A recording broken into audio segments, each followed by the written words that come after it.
Hello, and welcome to another episode of Seen It, Believe It. Today we're talking about the Akron Civic Theater. The Akron Civic Theater was built in 1929. However, in June of 2001, the theater closed its doors for repairs. Over the course of the next 16 months, over $19 million was spent to repair everything in that theater, bring it up to modern.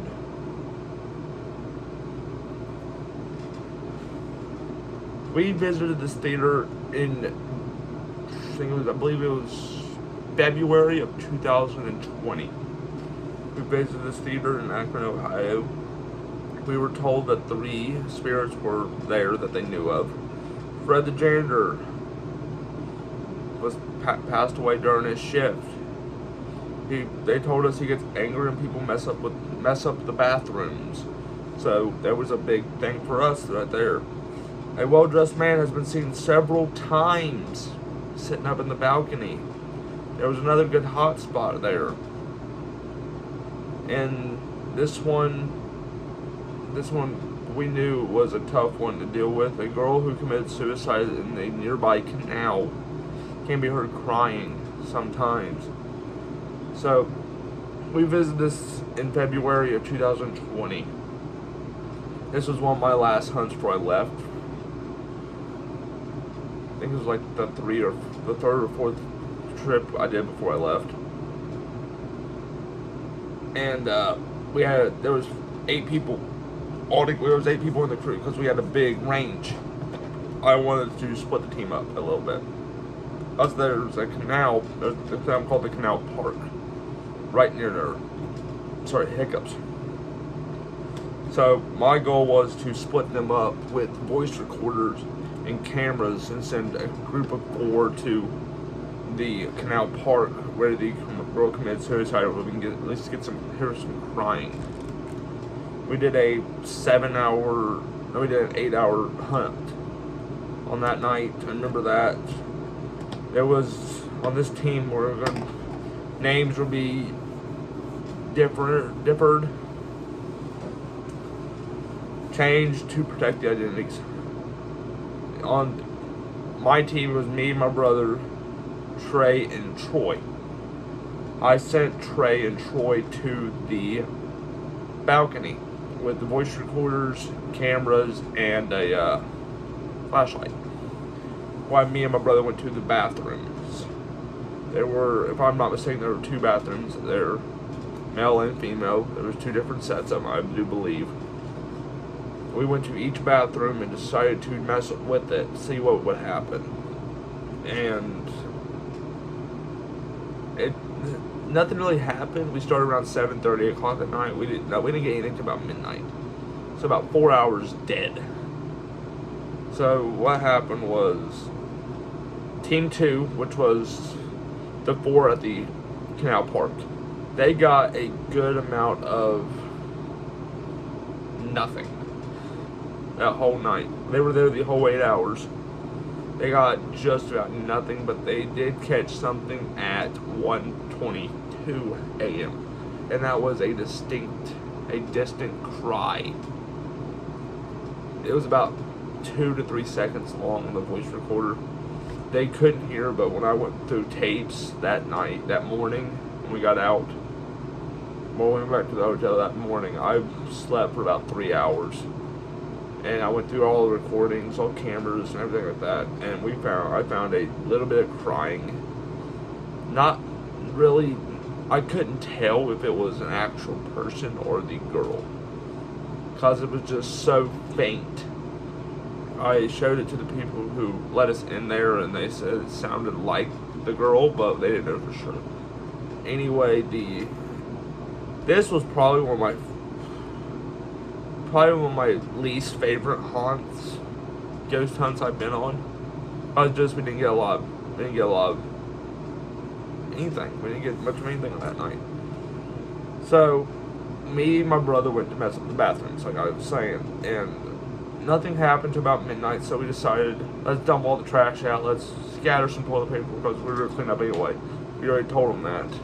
turned all the water on, we stuffed toilet paper in the sinks, let it flood. I was really clean anyway, so I figured catch something at least.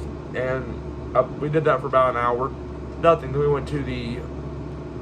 we did that in the female bathroom. In the male's bathroom, as soon as I started unraveling toilet paper, I felt two hands just hit me right in the chest. And I'm like, it stopped me. And I was 6'2", 220 at the time. And I was muscle. So I was like, it stopped me. And I'm like, huh. My brother looked at me, what's going on, Mike? My brother looked at me, what's wrong, Mike? I don't know. I feel like I got hit. And my brother's like, probably nothing. My brother's a skeptic at that.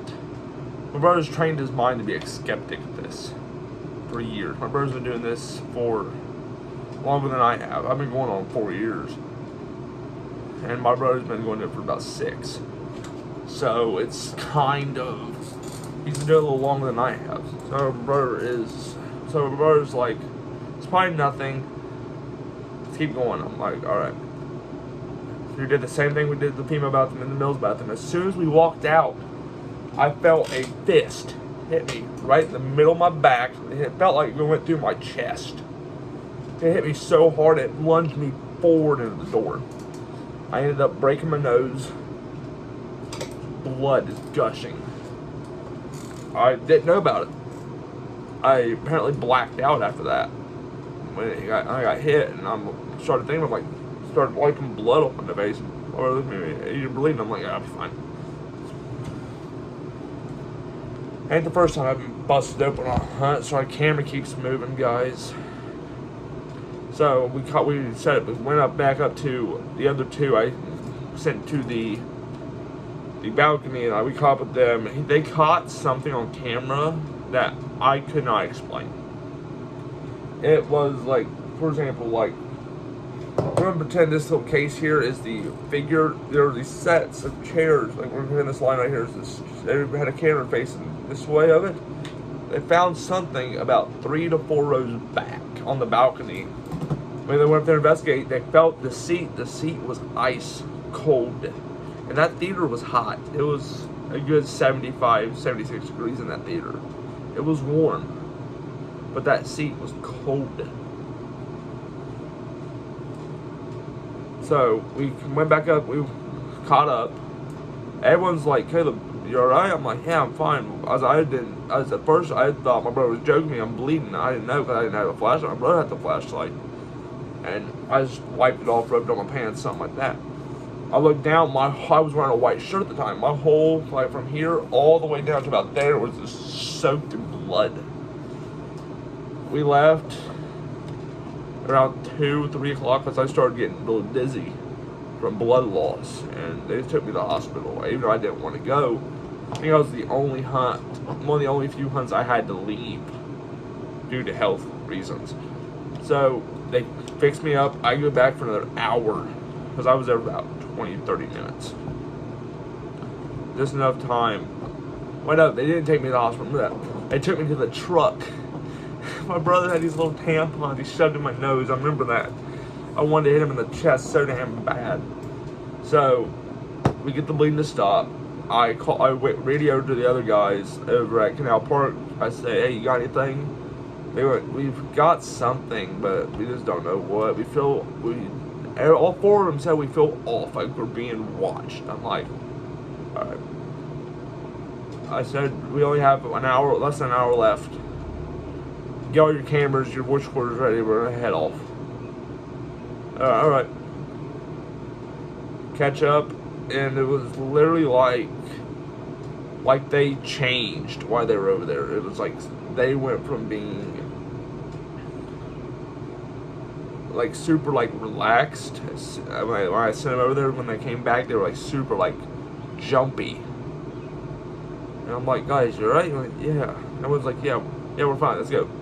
I went, no, we're not going anywhere. What's wrong?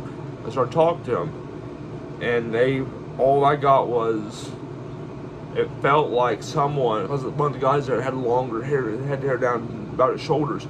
It felt like every once in a while he would turn his head a certain way, it felt like someone was pulling his hair. I'm like, alright, that'll be nothing. we go through the cameras that night, and there was something in that canal park. It was about 4.5 foot tall, and we had these little heat-seeking, like little infrared cameras we had, and it caught something on that camera. Would I go back to Akron Civic Theater? Yeah, I would, in a heartbeat, just to relive all that. But the other guys, the 4 I sent to the Civic Park, the Canal Park, they will not go back. I've asked them several times since I went back, since I came back to the crew, and they said no, they will never go back. Team 1 went to Canal Park. Team 2, which was my team, stayed at the theater. I got attacked. That was it. That was probably, I think that was the only few times I've been attacked on a hunt. There's a video coming up in a future episode. I'm going to talk about the time we had to leave a location because someone, let me phrase that, I'm going to upload a video about a time we had the shortest hunt ever for our crew. If I'm not mistaken, it was like an hour long for someone got hurt. I can't remember what place it was, but I'll talk to the guys tonight or tomorrow, and I'll find out and I'll record it for you guys. I'll be uploaded probably Monday or Tuesday next week. Thank y'all so much for watching. If you like my experiences and my hunt, I can't talk.